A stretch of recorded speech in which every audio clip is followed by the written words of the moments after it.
Okay, so the main question I'm looking to answer for people today is, well, should I be selling or should I be buying more? Okay, people are a bit confused. They feel like it's at the peak, or they're in Perth. They've been through like 5 years of downturn. They're coming back up to recover, or maybe they bought their property 10 years ago and they're just coming back to recover, and they just want to get rid of it because they're just sick of it, right? So just making a decision out of frustration versus stepping back, looking at what are the real numbers and what do we really expect from now? Because we'd hate to go and do 5-10 years of extremely hard work and slog to then miss out on all the benefit of that. Okay, so I want to give you some insight into the market. Also want to do some numbers, like some real numbers based on, you know, or actual cost versus cash flow. Because a lot of people feel like they're shelling out lots of money, but if they realize that 90% of it, if not all of it, is actually being saved, then it doesn't feel like such a drag. People just want to know, am I heading the right direction? Am I doing the wrong thing? All right, or am I just burning money? Okay, now for those of you who don't know who I am, my name is Nick Hayes. I'm an executive client manager at Infinite Wealth. Using the Infinite group of companies, right? We've got a licensed financial planners, the licensed finance brokers, the accountants. We got everyone required. Okay. Now I don't have any of those licenses. I don't want any of those licenses. I work one-on-one with the clients. Okay. You'll be meeting with those people along the way, or my clients meet with people along the way. Now, using that team, I've helped my clients acquire over 400 investment properties. All right. So I come with a wealth of knowledge amongst all fields, rather than just a license in one. And with my clients, we utilize all the financial professionals to build up their asset base and get them on track to be financially free. Okay, so nothing I go through today is financial advice. All right, so to get some specifics to your situation, you've got our number. Just reach out. We'll figure it all out for you and work with you to find the best pathway and what you should do. And who knows, maybe you should be selling. All right, but let's make sure you're looking at the right data first of all. All right. So first of all, let's look at the 18-year cycle. Right. So you may have seen the work on the 18-year cycle before. I'm going to go through it briefly. There are other videos that explain a little bit more in depth, okay? But if you're sitting there and you're considering selling your property and you saw some pretty damn compelling evidence that the value of your property, let's say if you're in WA, Brisbane, is about to double in value across the next 5 to 7 years, would you really want to sell it? All right? Now, or would you very much consider and go, well, how do I hold on to this thing? And now that's a big call as well, to double in value across the next 5 to 7 years. But like I said, there is a lot of compelling evidence, okay, to support that, okay, which I'll go through. Now, and then I'll go through these cash flows and cost versus actual cash flow, all right? So let's look, what's the market really doing right now? Where we're really at, okay? Now, overall, if we look at it from an 18-year cycle perspective, like forget doubling every 10 years. Yes, it kind of works out that on average, but it's not an accurate science, okay? There are big variations to that, all right? So let's look at the Australian property market as a total, and we'll split it up state by state, just like a fast forward on the previous work that I've done in other videos, okay? So first of all, where's the market heading? Well, let's look at this 18-year cycle. Every single time, this has been doing this ever since 1793. I'm just going to go back through the last few cycles back to 1973. And you'll see the pattern. Every single time, what there is you get a 4-year recession where there's been a stock market as well as a land correction. Following that, the market starts to recover and the government wants to slow it all down. They don't want this sort of thing happening again, right? So they put all the restrictions in place to stop some sort of major crash happening again and things getting out of hand. So the market is restricted here, right? So property values steadily increase. At the same time, the stock market is not restricted by lending so much. So the stock market still booms during this time. And eventually that's going to get to a correction. You get a stock market correction, land stagnates and holds for a bit, but there's always some sort of craziness going on at the time, right? Now, following that, because the economy is overall slow, the government then starts to take off these restrictions, putting in boosters, okay? So they boost the economy, take off the restrictions, and now with easy credit, high confidence, the market just skyrockets. Okay, over a very short period of time. This is where the majority of the growth really starts to happen. Now, things get out of hand, everyone gets overconfident. Human beings are irrational. This is the only reason we have big ups and downs. Everyone gets overconfident here, leveraging themselves to the hill, thinking they're going to make money for 10, 20 years. And of course, that never happens, right? So we've got the winner's curse here, then it triggers another stock market crash, which follows a land correction as well. And it starts all over again. The government's 4-year recession, government's putting the restrictions, so on and so forth. And this has been happening since 1793. And we've got all the data, got all the evidence to be able to prove that, okay? So let's just go through these last few. 1973 through to 1981 was a recovery. So this is the oil crisis initially, it then recovered.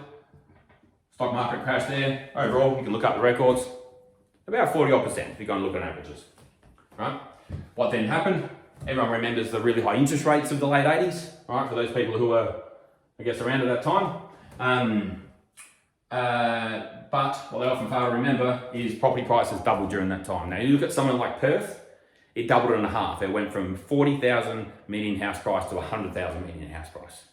Right, so overall Australian property market doubled, somewhere like Perth doubled in half, okay?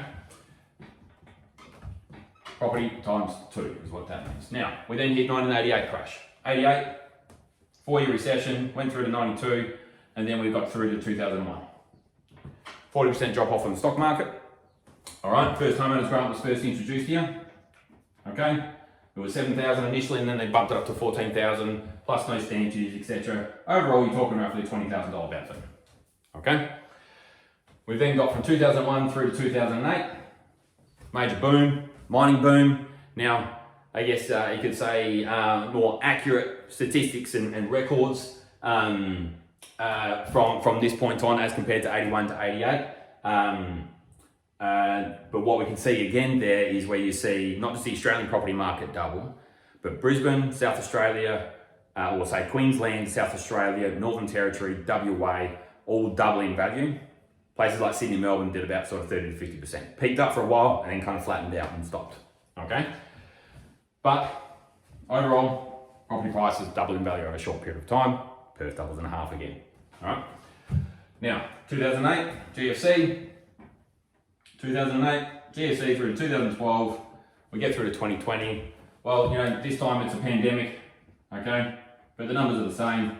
I mean, 2001, Twin Towers are going down. It was all, you know, the world was up in arms again, right? Same as what we've got going on right now, but let's forget whatever's going on in the news story and what's actually occurring. Let's just look at the numbers.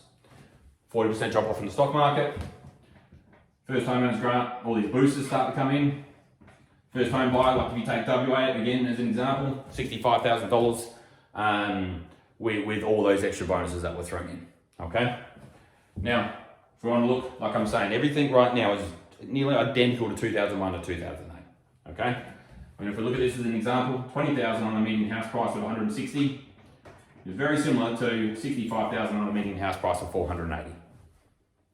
It's all happened before. Yes, it seems extreme, but it's all happened before. It's no different to why your bottle of milk used to cost $2 and now it's $5. Okay? So it's just a bigger version of the same thing. So we then got 2020 and the end next peak, we expect to be around about 2026 at this stage. Okay? So where we're at, first of all, and by the way, we can show you these patterns going all the way back to 1793, that in this phase of this 18-year cycle, there is always huge global booms, all right, or huge increases in land values. So we're into that same phase right now, right? We're now, you know, in 2022, and we're heading up towards 2026. Traditionally, during this time, Perth has always doubled 1.5, right? Perth's been doing great across the last couple of years, but, yeah, and so has Brisbane, so has a lot of places, but let's split it up state by state so we can kind of, I guess, see it a little bit more clearly, all right? As to why I would say somewhere like Perth, Brisbane versus, say, Sydney or Melbourne, all right? Now, again, from a cycles perspective, let's, you know, history tends to, or at least rhyme. In the first half of this last cycle, 2008 through to 2020, this trend being the 18 years, being the total Australian property market, was really made up of Sydney, Melbourne, ACT, Tassie, Queensland, South Australia, WA, Northern Territory, right? So why does somewhere like Queensland, South Australia, Northern Territory and WA versus say Sydney, Melbourne and the other smaller states, ACT and Tassie, well, why are these ones in the bottom half in the first, why are these in the, I guess, the bottom of the growth or hardly any growth or even big downturn during that time as compared to these two? Well, it's the commodity cycle, right? Commodity cycle peaked in 2011, bottomed in 2017, all right? And it's on its way back up to the late 20s. So exactly the same from 2001 to 2008. I mean, hey, they called it the mining boom. You've got that mining cycle coming up, and it's even stronger this time, okay? So mining cycle's up, first homeowners grants, all exactly the same, the boosters, In terms of taking the restrictions off, Josh Frydenberg, he announced in November 2020 that they're going to start taking all the restrictions away. What he said is getting too hard for people to get a loan now. So they're going to start taking those restrictions that were put in place by ASIC in 2009 following the GFC. Okay, they're going to start rolling that back. Now, it's in progress, right? They gave all these grants. I think they've probably put enough pressure on the building industry as it is that they can't really push it so much further. I mean, imagine when they allow 5% deposits for investment properties again, okay? That's going to put so many more people into the market, okay? I just really don't think the building industry can handle that right now, okay? But it will come, right? Interest rates will come up, but lending will get easier, okay? So we've got, again, all the exact same circumstances. Now, if we look in the second half, the reason why, say, up till 2008 and across this next phase is because why these states do so well is because, well, in the first half, they're getting restrictions, right? Because Sydney and Melbourne are booming, then the majority, there's restrictions put on top, all right? And it always is in the first half. And these guys are in downturn at the same time. They got it boomed ages ago, right? WA, I mean, it's literally almost follows the commodity cycle.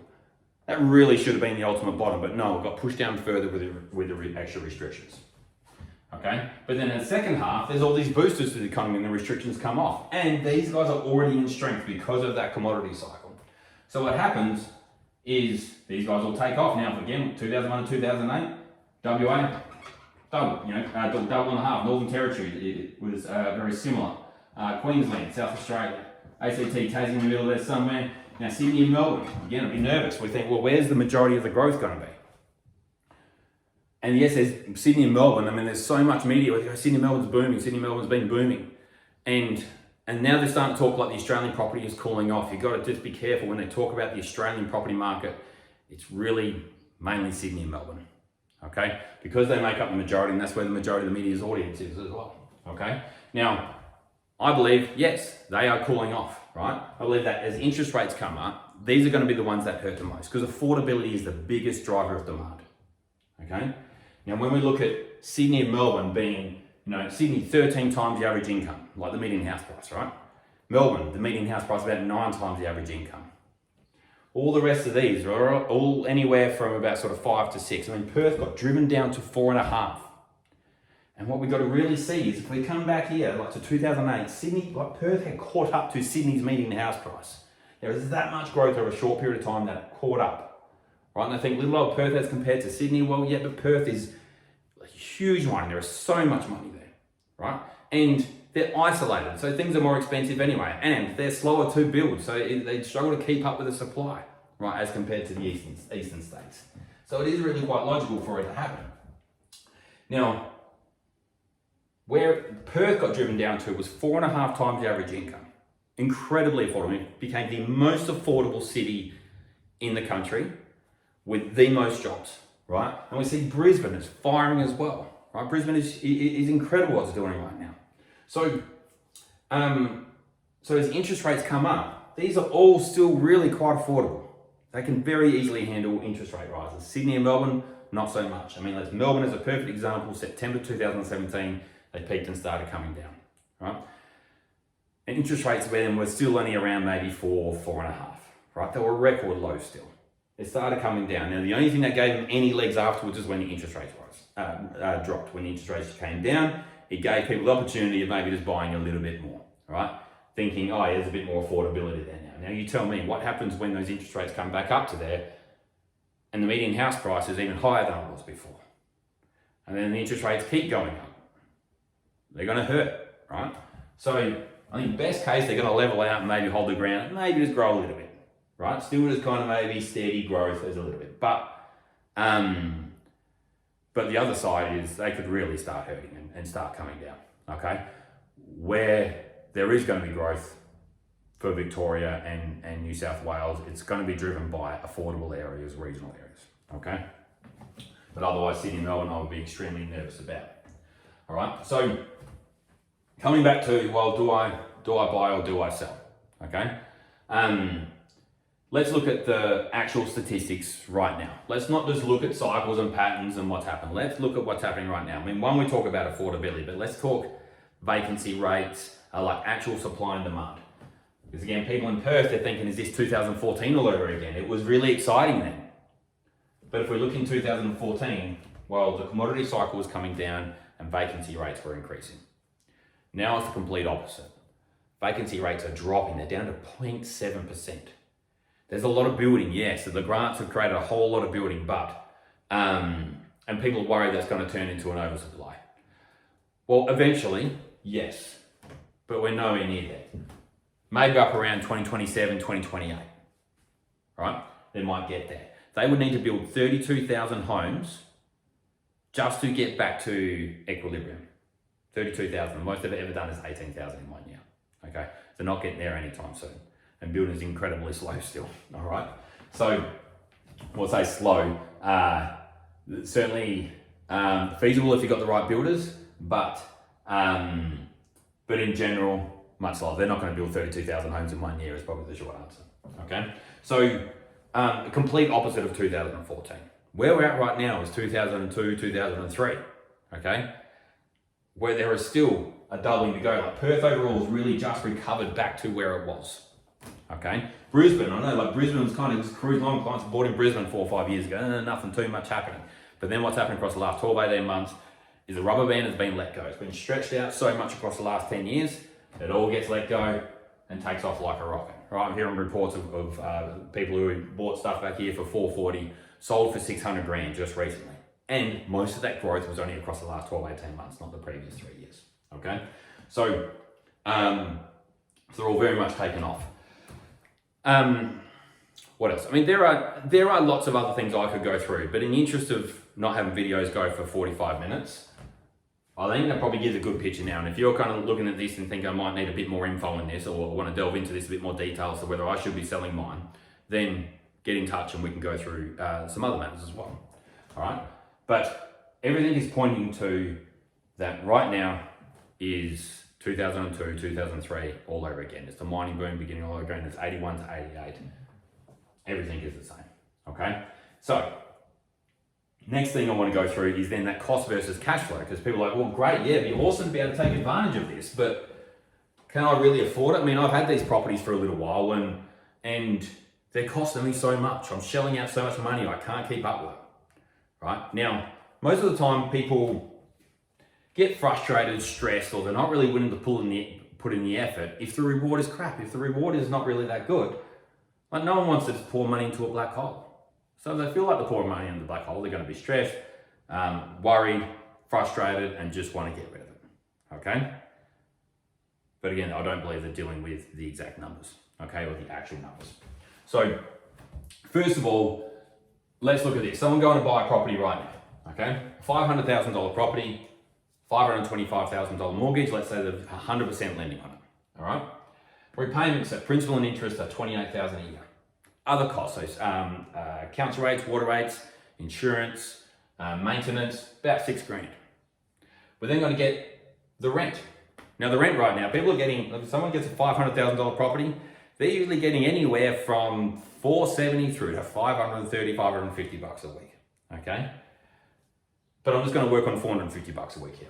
We're going to take out the property management required for it, that puts $20,000 back, okay? So we've got 34 out, 20 back in, which means effectively you're putting in $14,000 initially, pre-tax. Now this is principal and interest. This is when we can start to separate cost versus cash flow. So we're putting in $14,000, but out of these repayments up here, 10,000 of it, and this is done at 3.5% interest rates, by the way, okay? Of the 14,000 that we're putting in, or of the 28,000 repayments, 10,000 is going onto the loan.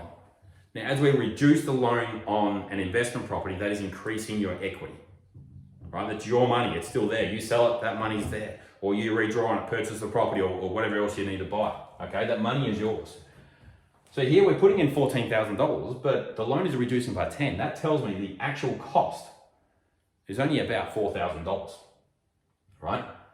We're just requiring $14,000 of cash flow, but at the same time, we've got tax deductions. So, you know, 14 in, 10 of it has gone off the loan, so 4,000 is the actual expense. Add that to the depreciation, okay? What we get is, correct me, that is a $13,000 tax deduction. Now, if I just go based on the average tax brackets, right? 32.5% plus your Medicare levy, 34.5%. That gets us back $4,000. So we put in 14, but we get back 4. So the actual cash flow is really only about 10 grand. Now, been through a whole bunch of numbers. Let's just kind of summarize all that. Really, after tax, well, let's even do it like this, right? We put in 14, 10 went off the mortgage, right? Which means the cost is 4,000, but then we got $4,000 back in tax. Now the cost is nothing, and the cash flow required is 10 grand. So the actual cost, the expense, the money you never get to see again, it's nothing.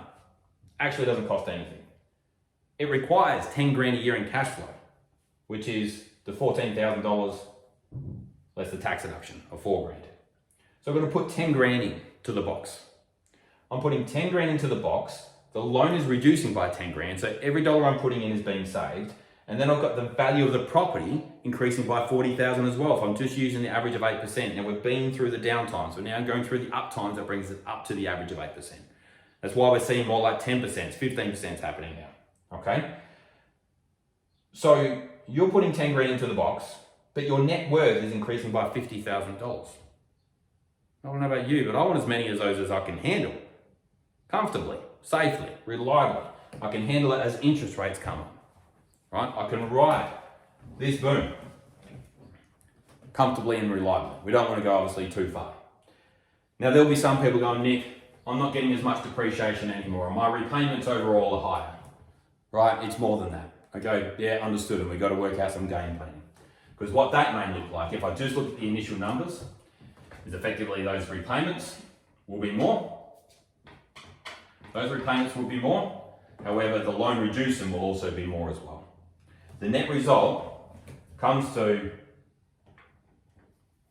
roughly $1,000 for actual expense. Cash flow required, about 14 to 15. Let's call it 14 there. So you're putting in 14 grand, but the loan is also reducing by 14 grand. So now you, instead of putting in 10 grand, you're putting in 14 grand, but your net worth is increasing by 54 now as well, okay? Because it's the shorter loan term, it just means the principal components are higher, right? You're paying more off the actual principal. So it's still no cost. So if the cash flow can handle it, then it's pretty damn good. Now, we also don't want to be shelling out too much money. There are actions to take. We can reduce expenses, i.e. let's look at increasing your interest rates. If you haven't reviewed it in the last 6 months, review again. The market is changing dramatically. Okay, review your interest rates. Maybe there's some refinancing that can be done to bring the loan terms back to 30 years, reduce the loan repayments required. Maybe your rent hasn't increased as much as it really should have. Okay, maybe you're being gentle with it, or you feel bad about putting up the rent, or for some reason you just haven't put up the rent yet. Well, if it's not yet, it should be coming very, very soon. Okay? People have been getting discounts for quite some time, or the rent's been very, very low for quite some time. Okay? It's logical and normal for the rents to rise, right? And this is your investment. All right, so market value, don't be silly with it, but your rent should really have recovered, okay? So here we are, we're at the beginning of this cycle where everything points to huge growth, consistent growth, up until about 2026, 2027, and property is actually really, the cost is nothing, or very, very little time, okay?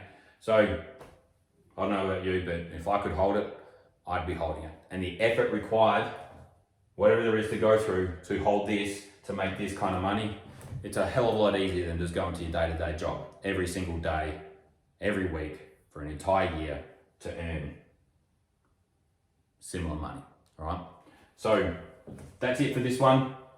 Please get in touch if you do want to review your own situation, right? If you want to see how we can take advantage of this. I am going to do another video which explains a bit on a game plan through this time period, right? I do want to keep providing updates over time, but they don't need to be done every month or anything like that, okay? They're dealing with the long game plan here, right? If you ever want to review, you get in touch with me, right? Or you get in touch with the company and we'll work it all out specifically for you and go through any other information that you need. We've got a great team here.